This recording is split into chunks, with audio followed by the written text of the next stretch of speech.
Provisional patents are patents that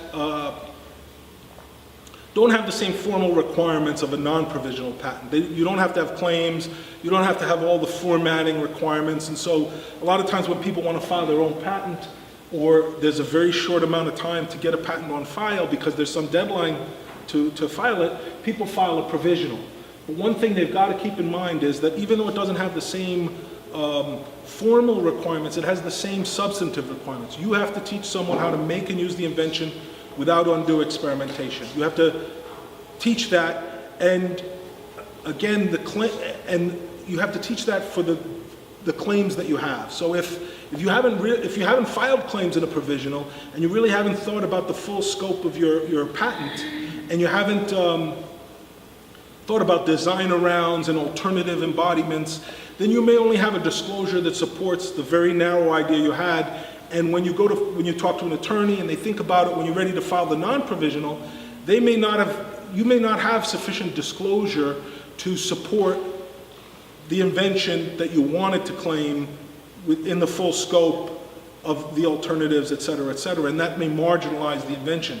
In fact, you may not even have sufficient, from the patent office point of view, sufficient disclosure to support the core invention that you wanted to disclose, that you had in mind, because of, it's complicated to file a patent application and the requirements, and it's very easy to do things that make the provisional dead in the water, So claims are key, and a lot of people who have not practiced, are not patent attorneys, have a very hard time. Even beginning patent attorneys have a hard time writing claims. So it's a very risky business to do it yourself.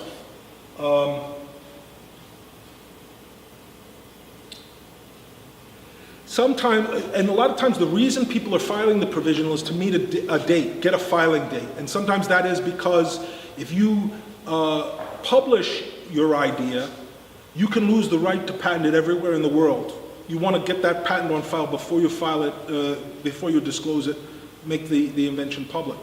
In the US, you have a year, and sometimes you're running up against that 1-year deadline, and that's why people file a provisional last minute, or they are running up before publication and they file the provisional. Now let's say you did that yourself and it's inadequate, and then a year later you file the non-provisional. If it turns out that provisional is inadequate, you may only get the filing date of the non-provisional that happened a year later.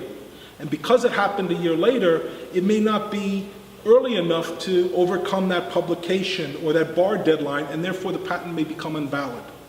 So you think that, okay, the attorney can fix it a year later, but sometimes they can't because of these deadlines and the time constraints that the provisional has.